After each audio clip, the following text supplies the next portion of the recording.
This video is presented by Voiceover Article. Visual artists' biographies is a popular theme in the movie world.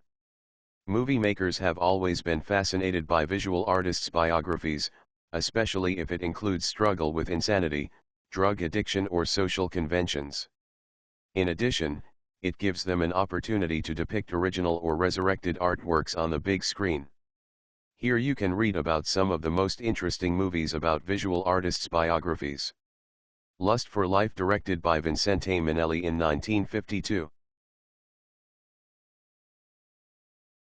Vincent van Gogh biography had gained several cinematic adaptations. Lust for Life with Kirk Douglas as the struggling artist is one of the most notable. The movie is based on a best-selling book by Irving Stone, who also authored The Agony and the Ecstasy about Michelangelo, which also had appeared on the silver screen.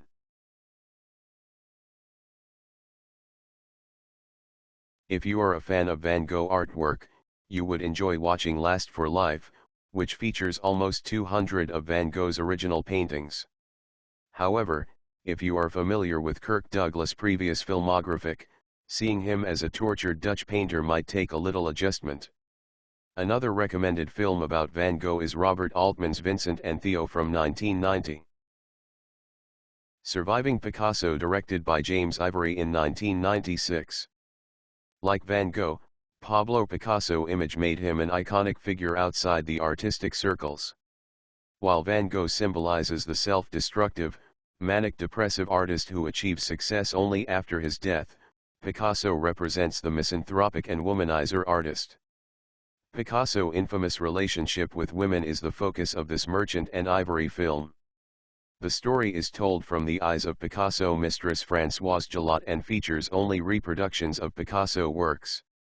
With Anthony Hopkins' talent and his physical resemblance to Picasso, Surviving Picasso manages to create an unflattering portrait of an artist as a cruel, self-centered genius. Girl with Pearl Earring, directed by Peter Weber in 2003. Comparing to Van Gogh and Picasso, Vermeer's biography is less known and less controversial. Therefore, Girl with Pearl Earring is much more restrained and delicate. The movie focuses on a short period in Vermeer's life in which he was painting the portrait of his young low-class maid.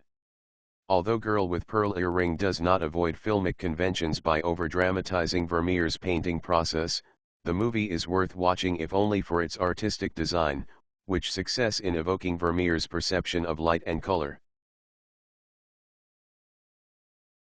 Basquiat, directed by Julian Schnabel in 1996.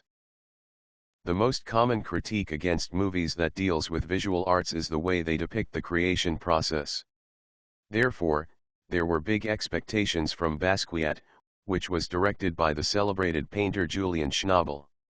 Schnabel did well in depicting Jean-Michel Basquiat's rise and fall story in less the predictable manner we have seen millions times before.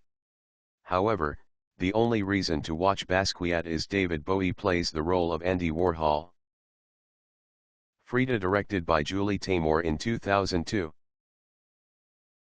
Like most of the visual artists who had their life story appear on the silver screen, Frida Kahlo carried an unusual biography, which includes bus accident, problematic marriage, and an affair with Leon Trotsky.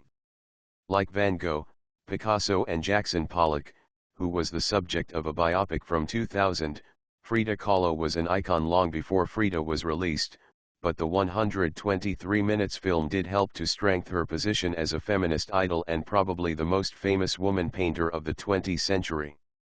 Frida tries its best to integrate Frida Kahlo's life story with her painting, and the result is very colorful and pleasant, but still does not stay far enough from the conventions of depicting artists on film.